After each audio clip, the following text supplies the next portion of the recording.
Kinabukasan nga pala ito pagkatapos ng eleksyon. Ang hali na nga kami nakapunta ng Kaputian mga guys. Nagkaayaan nga po kami. Ilang araw na nga kasi kaming inaaya ng mga kabataan mapunta ron. Sa hindi malamang dahilan ay lagi kaming sumasagot ng bukas na lang. Baka kayo alam nyo kung bakit.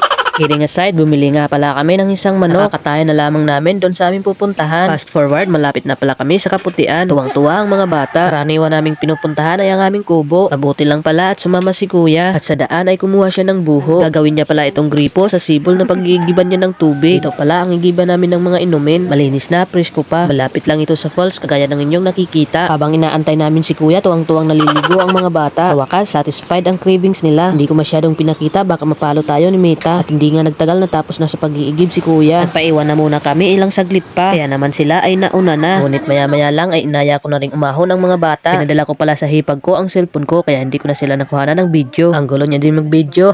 Ilang saglit pa nakarating din kami dito. Kaagad ko naman nilinis ang lamisang ito. Madumi kasi ito dahil walang nakatira dito. Maliban sa isang pusa na bantay rito. Napupuntahan lang to sa naghahatid ng pagkain nito. At sa nagpapakain din ng isda dito. Pero hindi naman nila nililinis to. Maliban na lang kung kami ni nanay at isa kong kapatid na babae ang napupunta rito. Kaya naman nahihiya ako kapag may mga bisita akong pumupunta rito. Pero sana maunawaan nyo. Wala po kasing tumitira dito. Matapos kong ang linisin ang lamisan, nilinis ko na rin ang mga upuan sa palibot nito. Saka ko sinabi okay na to. Nakatay na nga rin pala ni kuya ang manok at nakahanda na nga ang iluto to. Tinimpla na rin ni kuya ang mga sangkap nito. Pagkatapos sa kanya naman to inilagay sa kung basta.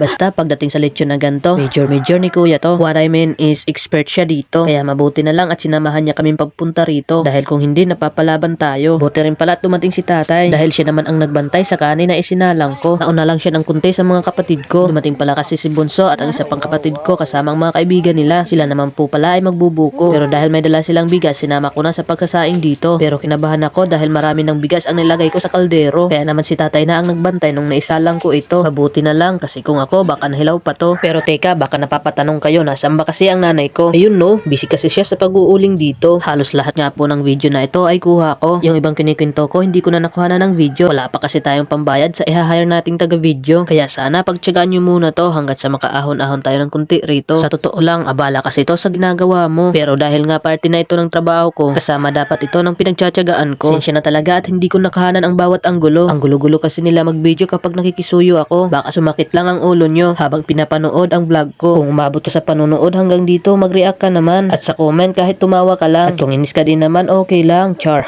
Basta about nitong video lang. Walang personalan. Baka ikaw sa akin ay tamaan. Char. Joke lang, parime lang. Nanguha na rin pala ng pako itong kapatid ko. Pasalubong niya daw sa asawa niya ito. Isa nga daw sa paborito niyang gulay ay pako. Sana all.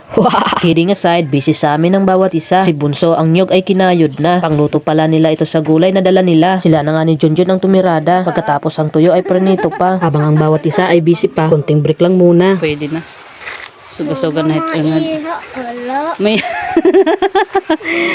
Reklamo. Nareklamo ka? Hanit may ha? Luto. Nagugutom ka na? Hindi na lang ha. Kuan, kang kuya Junjun kuan.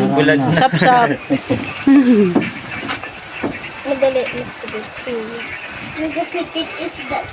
Nagreklamo na nga ang anak ko dito mga guys, nagugutom na daw siya. Maya pa nga ay natapos ng iluto ang gulay pati ang tuyo ni Junjun. Kaso nga lang ayaw niya daw ng tuyo. Gusto niya lang daw ay chicken. Naluto na rin pala ang lechon. Sabi nga ng anak ko dito, lechon daw ni Buboy. Para na ano? Buboy.